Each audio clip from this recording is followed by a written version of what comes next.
Omoni panggil Dayung ketika melihat suasana rumah terlalu sunyi, bahkan lampu di rumah juga belum dinyalakan. Dayung tersentak, segera menuju lantai 2, di mana suara itu berasal. Ia masuk ke dalam kamar ibunya dan melihat segalanya telah menjadi berantakan.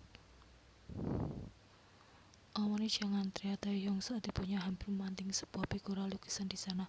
Dayung berlari mendekat, sedikit kemudian sebuah vas mendarat mulus di kepalanya. Cairan berbau karat itu kemudian mengalir menuruni pelipisnya.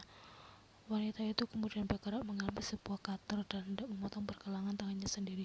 Dayung dengan cepat berusaha menjauhkan benda itu dari tangan sang ibu. Seru Dayung di sela sang ibu yang masih terus memberontak. Kehabisan tenaga, wanita parubaya itu menjatuhkan cutter di genggamannya. Dayung menendang benda itu hingga masuk ke kolong ranjang. Melihat ibu yang menangis, Dayung mempererat pelukan mereka.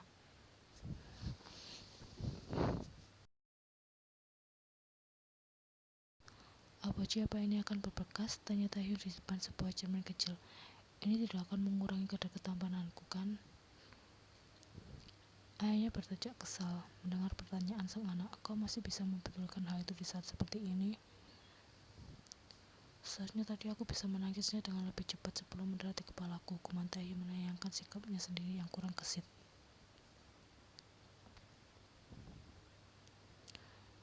Sampai kapan kau akan bertahan?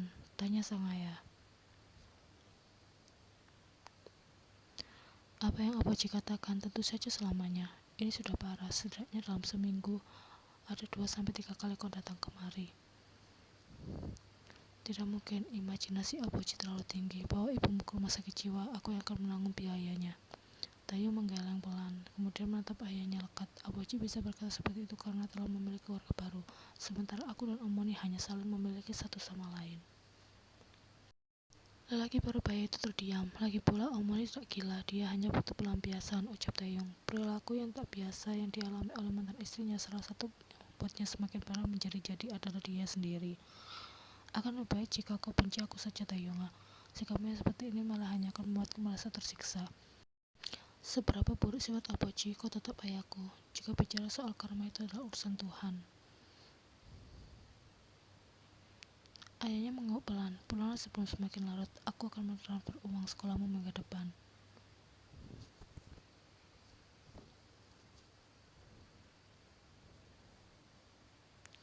Sudah habis. Aku berada di usia yang membutuhkan banyak makan agar bisa tumbuh dengan sehat dan kuat. Gumam ayahnya, namun tetap mengeluarkan dompetnya di sana dan memberikan beberapa lembar uang untuk Dayung. Berikan 3 lembar lagi, Aboji. Itu sudah cukup, Dayung. Motorku perlu bahan bakar agar bisa jalan. Ayahnya mengerti permintaan Dayung. Terima kasih banyak, Aboji. Simpan uangmu dengan baik, jangan terlalu boros.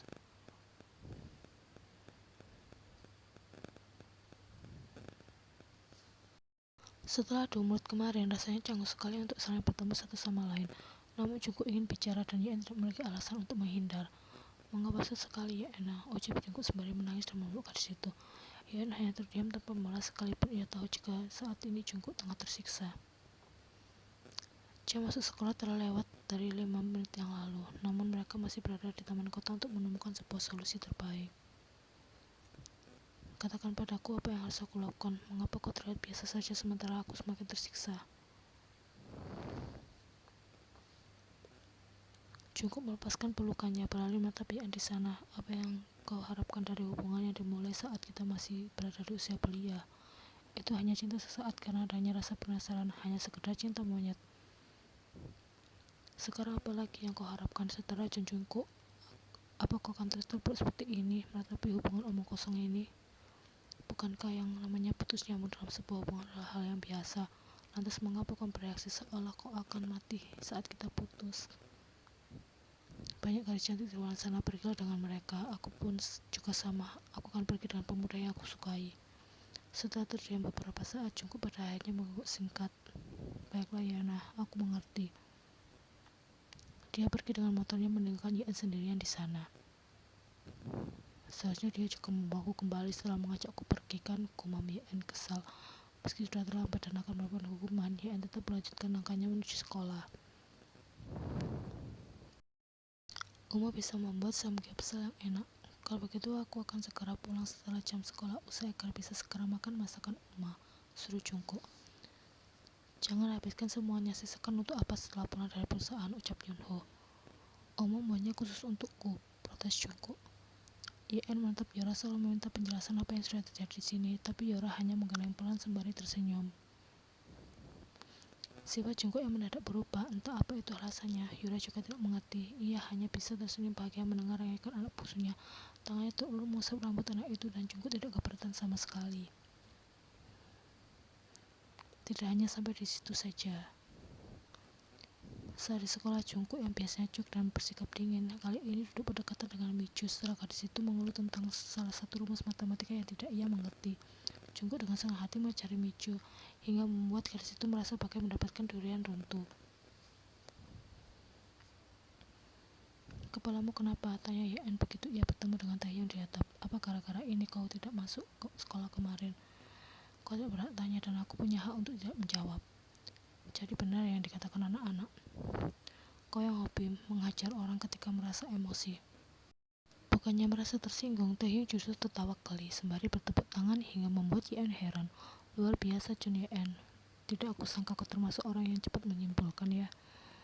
Bukan seperti itu, kau sendiri yang tidak mau menjelaskan padaku, jadi jangan salahkan aku jika salah paham. Percaya saja dengan apa yang kau percaya, ucap Taehyung kemudian.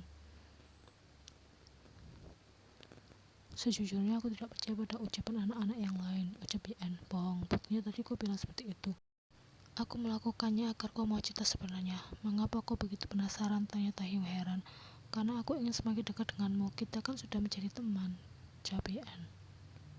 Yen menghela nafas, percuma saja didesak bagaimanapun juga pendirian seorang Taehyung terlalu kokoh untuk dirobohkan. Bukannya menjawab, Yen malah diam setelahnya, hingga mau tak mau Taehyung beralih menatap gadis itu. Kenapa kau kelihatan agak murung hari ini? Ada yang aneh, gumam Yen. Jungkook hari ini dia bersikap aneh. Kau suka dia kan, semua orang bisa melihatnya dengan sangat jelas, tuduh Taehyung. Apa masalahnya jika aku sangat menyukainya, gumam Yen. Lagi pula kami tidak akan pernah bisa bersama. Apa yang kau bicarakan? Ini rahasia, aku akan menceritakannya padamu karena kau kelihatannya bisa dipercaya dan seorang pendengar yang baik. Taehyung tersenyum singkat, sudah kukatakan aku tidak sebaik itu. Aku dan Jungkook bersaudara. Bukankah dia anak tunggal? Sedikit banyak Taehyung tahu tentang Jungkook karena dia dan Jungkook pernah berada di dalam satu tim basket yang sama. Tadinya, sebelum kedua orang tua kami membuka rahasia besar tersebut. Sini coba aku lihat. Taehyung menangkup wajah Yen di sana, kemudian memperhatikannya dengan seksama. Tanganmu kotor, nanti mukaku tumbuh jerawat, omel Yen kesal. Bukannya menurut, Taehyung justru mencubit hidung Yen dengan gemas kemudian tertawa. Bagaimana rasanya mencintai adikmu sendiri? Tanya Taehyung penasaran. Yen terdiam sembari menerawang jauh. Sangat membingungkan. Apa sekarang kau sudah baik-baik saja? Yen menggeleng. Tidak sama sekali. Mendengar jawaban Yen, Taehyung hanya bisa menghela nafas. Kalian jangan salah paham. Saat itu kami hanya sedang bertengkar kecil, tapi sekarang sudah baik-baik saja. Saudara biasanya masih seperti itu kan? Jadi kalian kembar? Tanya Jiho penasaran. Bukan kembar. Yen Nona pernah mengalami kecelakaan 1 tahun yang lalu. Dia korban tabrak lari. Teman-teman sekelasnya memasang ekspresi terkejut mendengar fakta itu dari Jungkook. Dia menjalani perawatan hampir selama 1 tahun sebelum akhirnya bisa pulih. Saat ini kedua kakinya cukup lemah dan rentan. Aku harap kita bisa menjaganya bersama-sama di sini, ucap Jungkook. Yen malang sekali nasibnya. Kau tenang saja Jungkooki, selama ada aku dan Mijo, Yen pasti akan baik-baik saja, balas Jiwo. Terima kasih. Tidak perlu berterima kasih. Aku memang harus bersikap baik pada calon kakak ipar. Mijo segera menutup mulutnya yang keceplosan. Dia memang agak cerewet dan terkadang merepotkan, tapi dia sangat baik. Tidak cerewet dan tidak merepotkan sama sekali, balas Mijo. Yen yang baru saja masuk dalam kelas segera diserbu oleh Mijo dan Jiwo. Astaga kakak ipar, kau dari mana saja? Kami mencarimu dari tadi. Apa yang kau maksud dengan kakak ipar? Tanya Yen bingung. Sudah jangan malu-malu, Jungkook sudah menceritakan semuanya, balas Jiwo. Mijo mengangguk membenarkan. Yen segera menatap Jungkook di belakang. Pemuda itu senyum sembari melambaikan tangannya dengan ceria. Orang paling beruntung di dunia ini adalah John Yen. Yen memasang wajah sinis. Biasa saja, serunya kesal melihat wajah tersenyum Jungkook. Yen pikir hari ini akan berakhir begitu saja, namun ternyata apa Jungkook sangat mengembangkan tidur? Apa dia punya kebiasaan tidur yang unik? Kau beruntung sekali bisa melihatnya saat tidur pulas, juga memandangi wajahnya ketika baru saja bangun dari tidur. Cerah terus Mijo, tak lelah bahkan saat sudah waktunya pulang sekolah. Yen ceritakan sesuatu. Mijo sudah menggoyang-goyangkan tangan Yen di sana. Lepaskan tanganku, aku mau pulang. Mari kita pergi ke rumahmu untuk belajar bersama. Tiba-tiba belajar bersama, tanya Jiwo heran.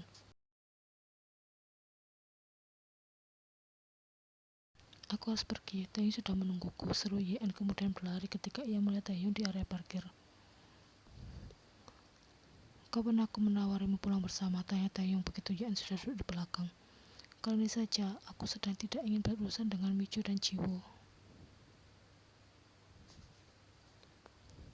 Merepotkan, namun Taehyung tetap membawa Yen pulang ke rumah dengan selamat. Samgyeopsal buatan Oma benar-benar enak. Yen menatap Jungkook tanpa minat. Tidak, terima kasih, aku mau tidur siang saja. Yen berjalan menaiki tangga menuju kamarnya. Kenapa dia? Kuman Yura bingung. Tidak tahu Uma, balas Jungkook dengan raut wajah sama bingungnya. Kau lanjut saja makan. Uma mau ke atas sebentar untuk melihat kakakmu. Yura melihat pintu kamar Yen yang tertutup. Ia mengetuknya 2 kali sebelum masuk ke dalam.